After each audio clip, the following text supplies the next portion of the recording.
आपके सामने है और चल रहा है जो मामला।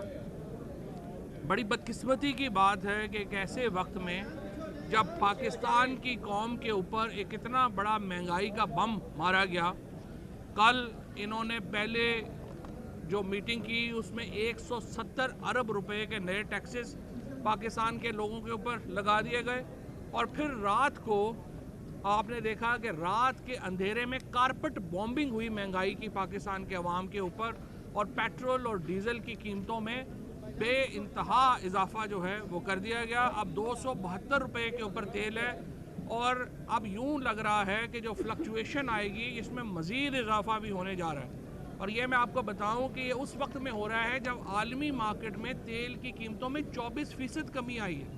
उस वक्त पाकिस्तान की हुकूमत ने तेल और डीज़ल और केरोसिन ऑयल की कीमत में इस कदर बड़ा इजाफा किया, सेल्स टैक्स में इजाफा किया, और अब हमें पता चला है कि लग्जरी आइटम्स जो हैं उनमें 25% इजाफा किया गया है, और लग्जरी आइटम्स की जो फहरिस्त है उसमें टूथपेस्ट भी शामिल है।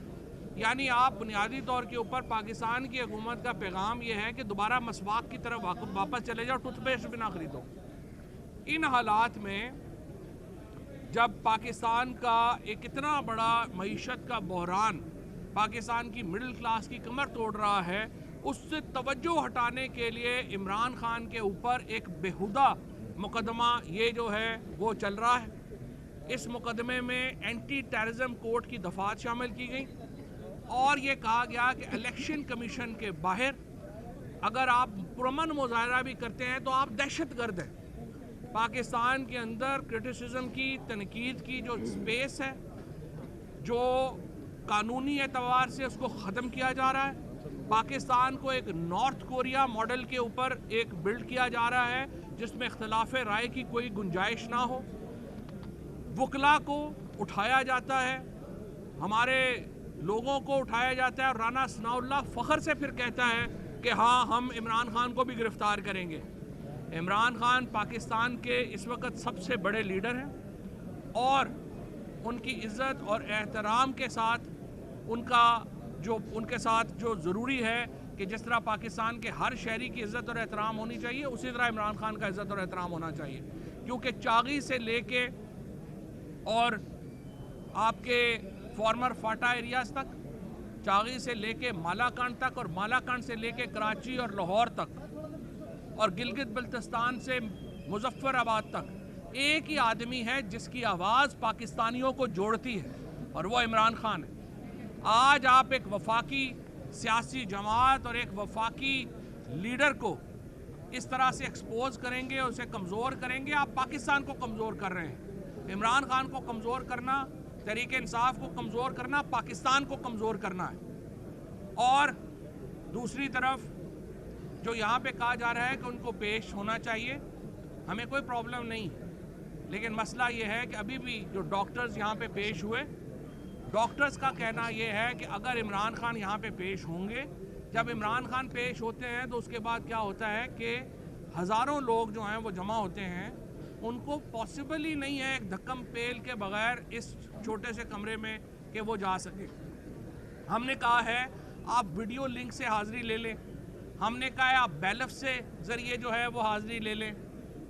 आई विश कि इसके ऊपर जो है वो अभी तक बातचीत हो रही है, तो देखते हैं जैसा आप क्या फ़ैसला करते हैं। लेकिन इमरान खान के ऊपर असैसिनेशन अटैम्प्ट हुई, कातलाना हमला हुआ, और अब भी इंटेलिजेंस रिपोर्ट्स कह रही हैं कि उनके ऊपर दोबारा हमले का खदशा है। लिहाजा उन्हें वही रिलीफ हम मांग रहे हैं जो कि आपने परवेज़ मुशर्रफ साहब को दिया था, जो हमजा शहबाज को दिया गया, जो सलमान शहबाज को दिया गया, और फिर उससे पहले नवाज शरीफ को दिया गया जब वो सऊदी अरब से आ रहा था। और इसके बाद अदालतों को ये भी चाहिए कि एक मुल्ज़म जो 3.5 साल से लंदन बैठा हुआ है 50 रुपए के एफिडेविट के ऊपर, उसका भी कोई अता पता कर ले। इमरान खान ज़मान पाक से कहीं नहीं भाग रहा, इमरान खान पाकिस्तान से बाहर नहीं जाएगा चाहे उसकी जान चली जाए, उसने पाकिस्तान के लोगों में रह रहे और पाकिस्तान के अवाम के साथ यहाँ बैठ के वो इलाज करवाते हैं। इन्होंने तो सेहत कार्ड भी बंद कर दिया क्योंकि इनकी कोई फिक्र ही नहीं है। ना आज तो मरियम नवाज ने शहबाज शरीफ से ला ताल्लुकी का इजहार कर दिया, पहले कैप्टन सफदर ने مریم نواز کی سیاست سے لا تعلقی کا اظہار کیا. مریم نواز نے اپنے چچا کی سیاست سے لا تعلقی کا اظہار کر دیا اور کہتی ہے میری حکومت نہیں ہے. صرف پروٹوکول کے لیے, سرکاری مراد کے لیے مریم نواز اس حکومت کا حصہ ہیں, باقی ہر معاملے میں وہ کہتی ہے میرا کوئی تعلق ہی نہیں. یہ ایک ایسی حکومت ہے جو ایک بڑے نازک آشیانے کے اوپر بیٹھی ہوئی ہے. یہ ایسے حرکتیں نہ کریں کہ جس سے ان کی سیاست جو پہلے ہی مکمل ختم ہو چکی ہے وہ اور گہری جو ہے وہ چلی جائے. سو میری نظر میں یہ جو مقدمے ہیں ان کو فوری طور کے اوپر واپس لیا جائے, ختم کیا جائے. دہشت گردی پاکستان میں بڑا اہم مسئلہ ہے.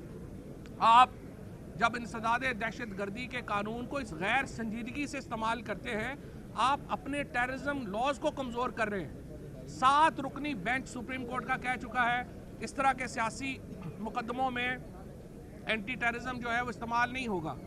سپریم کورٹ کے فیصلوں کی پرواہ نہیں کی جا رہی. اسی کورٹ نے میری حاضری کا حکم دیا تھا اپنے پاس, وہ کورٹ کا فیصلہ SHO اسلام آباد نے جوتے کی نوک پہ رکھا, امپلیمنٹ نہیں کیا. شیخ رشید کو اسلام آباد کورٹ نے بیل دی, ان کو دوسرے کیس میں ڈال دیا گیا. اسلام آباد ہائی کورٹ نے کہا آپ الیکشن کرائیں اسلام آباد میں, امپلیمنٹیشن ہی نہیں ہوئی. جو دل کرتا ہے وہ فیصلہ امپلیمنٹ ہوتا ہے, جو دل نہیں کرتا وہ فیصلہ امپلیمنٹ نہیں ہوتا. لاہور ہائی کورٹ کہہ چکی ہے 90 دنوں میں الیکشن کرائیں, اور ابھی تک اس کے اوپر کوئی نہیں ہو رہا. اظہر صدیق میرے خیال کو 13 پٹیشنیں جو ہیں اس میں کر چکے ہیں, کوئی وہاں پہ عمل نہیں ہو رہا. آج سپریم کورٹ نے بھی واضح کیا ہے چیف الیکشن کمشنر کے اوپر, آئین واضح ہے. آپ پاکستان میں جو فارمل مارشل لا لگانا چاہتی ہے یہ حکومت, فارمل مارشل لا لگا لے. پاکستان کے آئین کو تو آپ نے ویسے ہی جو ہے وہ فارغ کر دیا ہے, تاکہ ہم بہرحال ایک بھرپور آئین بحالی تحریک کے لیے تیار ہیں. وکلا اس میں ہمارا ہراول دستہ ہوں گے, اور انشاءاللہ تعالیٰ پاکستان میں ہم ایک ایسی تحریک چلائیں گے کہ پاکستان کے اندر جمہوریت اور آئین اپنی صحیح شکل میں آئے گا. آج عمران خان نے سابق آرمی چیف جنرل باجوہ صاحب کے خلاف ان کے اپنے اعترافات, ہم نے نہیں کہا, انہوں نے خود اعتراف کیا جاوید چودھری صاحب سے اور پھر آفتاب اقبال صاحب سے گفتگو میں, اور انہوں نے 3-4 بڑی باتیں کی. انہوں نے کہا کہ رجیم چینج اس لیے کرنی پڑی کہ بین الاقوامی قوتیں ہمارے خلاف تھیں. انہوں نے کہا کہ میں فون ٹیپ کروا رہا تھا, پرائم منسٹر کے فون ٹیپ کر رہا تھا. اس کے ساتھ انہوں نے کہا ان کو معیشت جو ہے وہ ان کے ساتھ اچھی نہیں چل رہی تھی. معیشت 9 مہینے پہلے کہاں تھی, اور اب ہم پوچھیں باجوہ صاحب سے کہ اب کہاں ہے, بتائیے معیشت کیسی چلا رہے ہیں اب یہ. ان اعترافات کے بعد صدر مملکت جو پاکستان کے سپریم کمانڈر ہیں, ان کی ذمہ داری بنتی ہے کہ وہ تحقیقات کا حکم کریں اور پاکستان کے عوام کے سامنے رجیم چینج کی جو محرکات ہیں, جو ویسے تو ہمیں معلوم ہے, لیکن ایک باقاعدہ تحقیقات کے نتیجے میں وہ محرکات پاکستان کے عوام کے سامنے آنے چاہیے. اور صدر مملکت سے ہماری درخواست یہ بھی ہے کہ وہ اس کے اوپر ایک کمیشن قائم کرنے کا حکم دیں جو سارے معاملات کو سامنے لے کے آئے. بہت شکریہ.